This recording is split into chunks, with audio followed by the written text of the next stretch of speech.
In today's episode of the Pathwing Presents podcast, I have a very interesting guest here with me today. I'm with JC Gaal, who's hailing over as a performance marketer from the team at Toggl.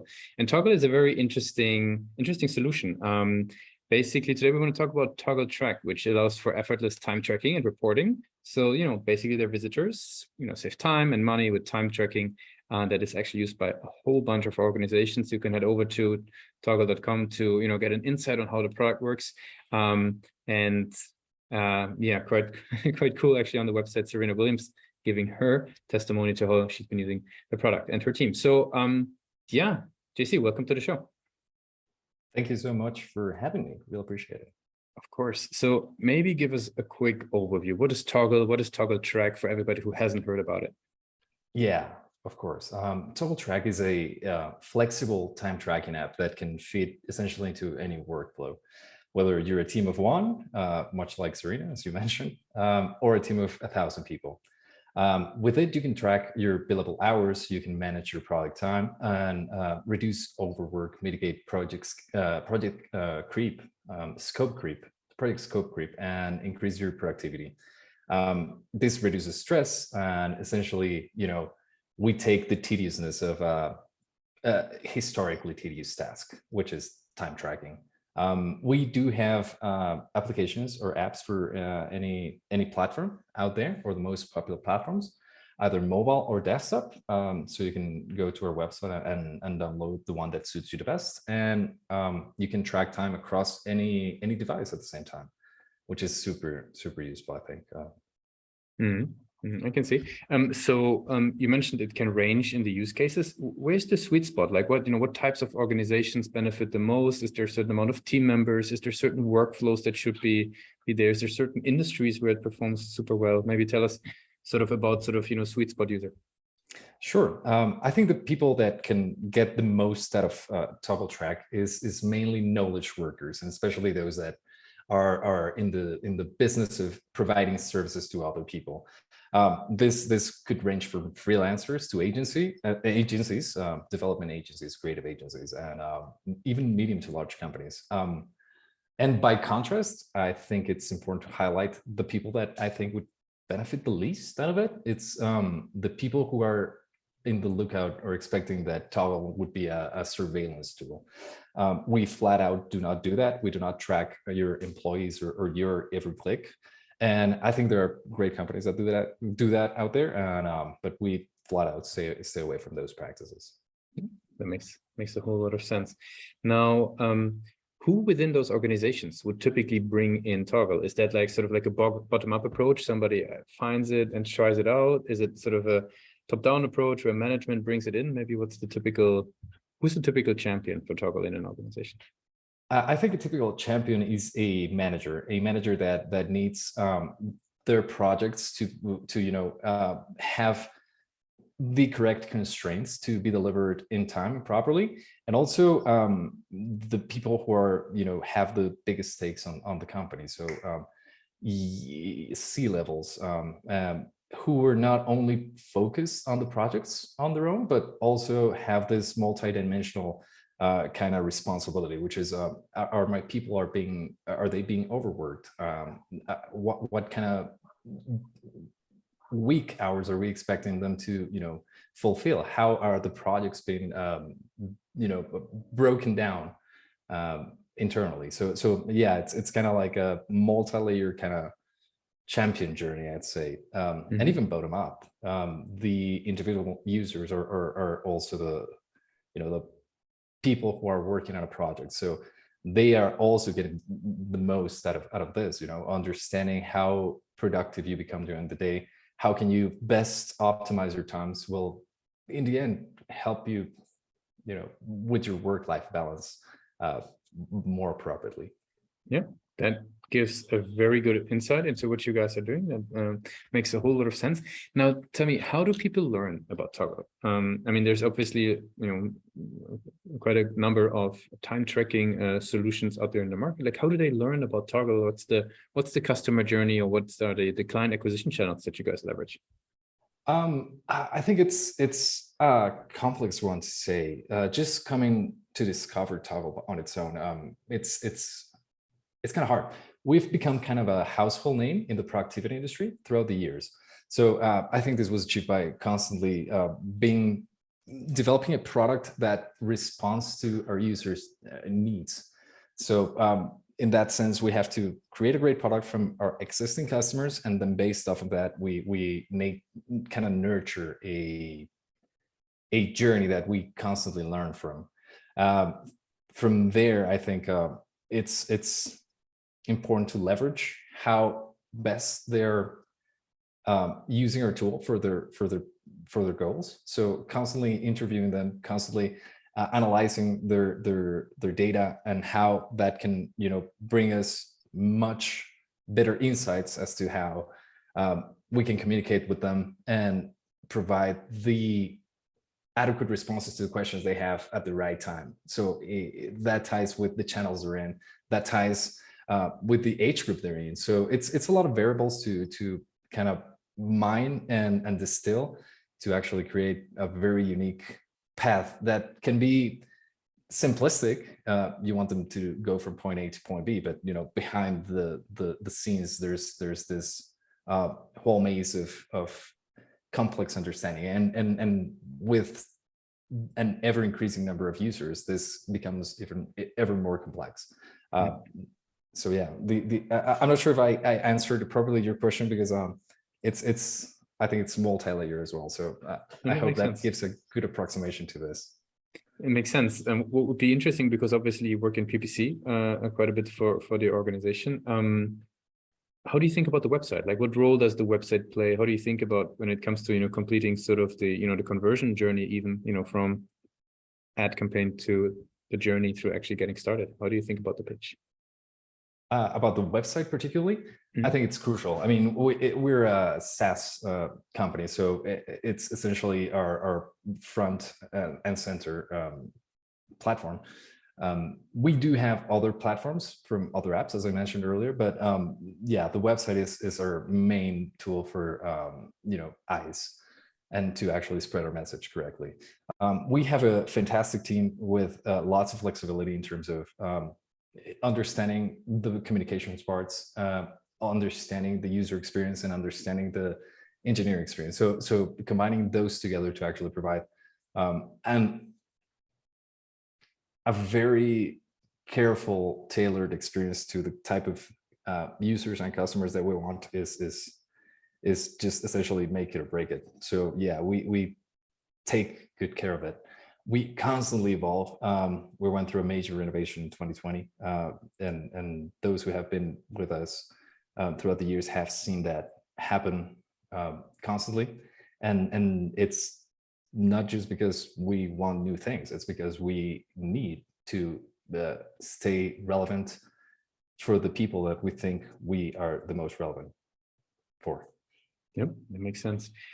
Now, what I'm curious about is, right, because you're in the PPC world, you talked about the website a bit, and maybe doing a small side tangent there. Like, in a lot of podcasts recently, people have been starting to talk more and more about the cookieless future, right?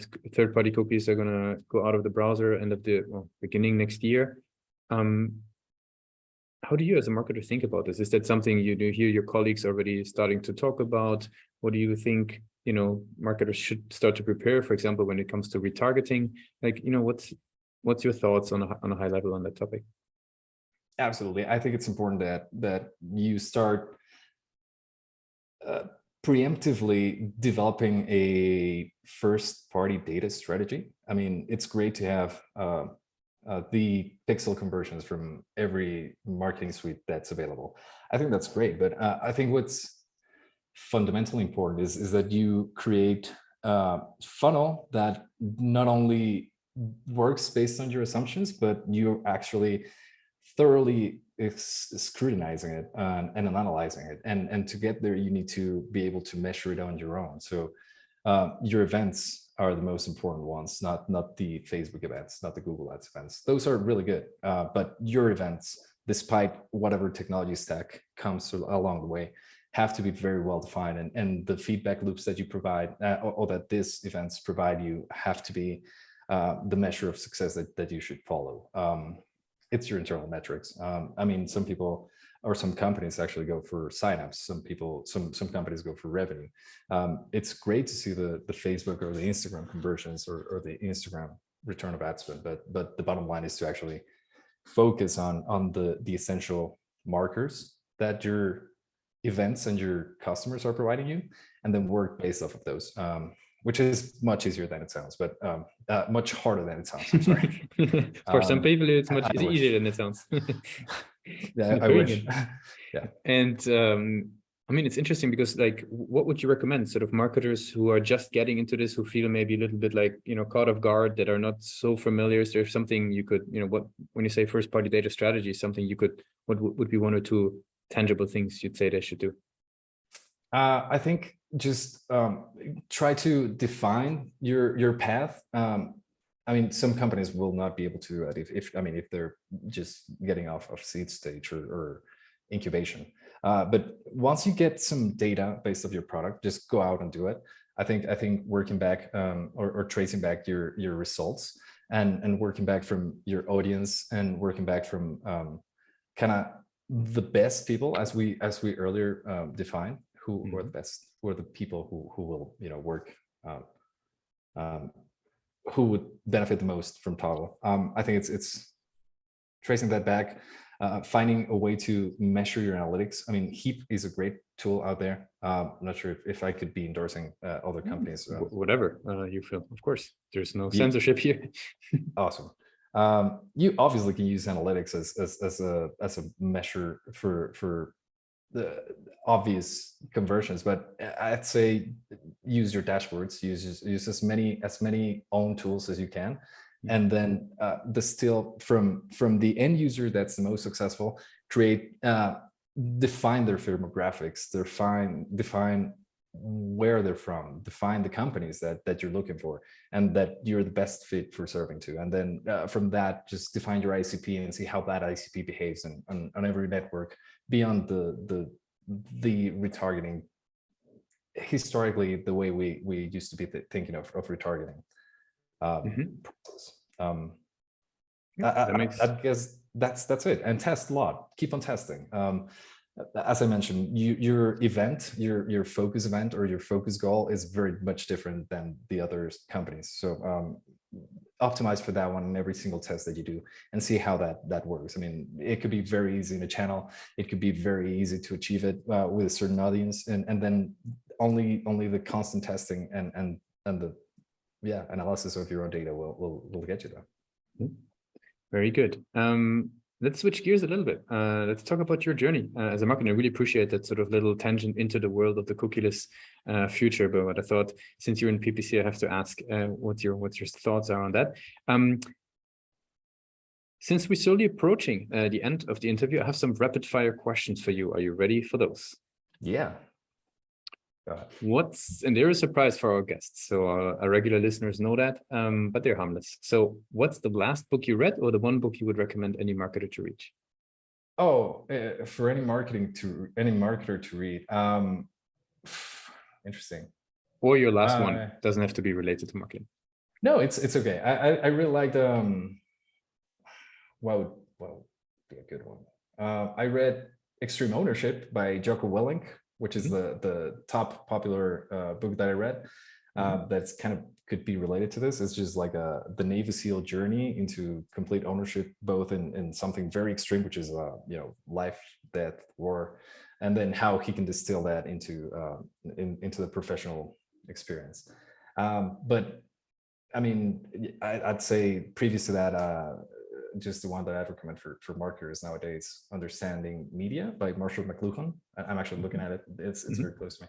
I think that's super important. And given the constant transitions that we've been experimenting, I mean, the internet has been fueled by ads historically, but how those ads and the way we're being approached by ads nowadays has constantly evolved. And as you mentioned, the evolution to cookieless world is going to be an interesting one. So those are very particular things. I think we should focus on the essentials, and I think that's a really good read for that. What's the one single thing your company is focused on the most at the moment? Create a user experience that will delight our customers in their personal experience. So yeah, as I mentioned, our audiences are freelancers or companies. We explore every single way to actually make their lives easier. So that's our constant goal, and I think that's been our constant goal for a couple of years now. Mhm. If there would be no boundaries in technology, right? So everything is possible. What's the one thing that you as a marketer would fix for your role? Me as a marketer, I'd say get better data, get more reliable, much more reliable data, so we can maybe sounds very dangerous, but I want to create a better experience for my users. So the better the data that I get, it's counterintuitive because now people want more privacy, right? But it's counterintuitive because the better the data I would get, the better experiences and delights I could provide them. But yeah, it's the constant dichotomy that we live in, right? Privacy versus data. So we operate on assumptions. So that's why we see very oftentimes in the user experiences lots of Frankenstein experiences in communication that it's not well aligned, kind of doesn't work perfectly. That's kind of why we don't have the great data to part. Makes sense. And for the very last question, I'd just like to ask you sort of about your experience with Toggl, right? If we go back, couple of years when you joined Toggl as a PPC specialist, now you're running performance marketing. What's the one advice you would give yourself for the role?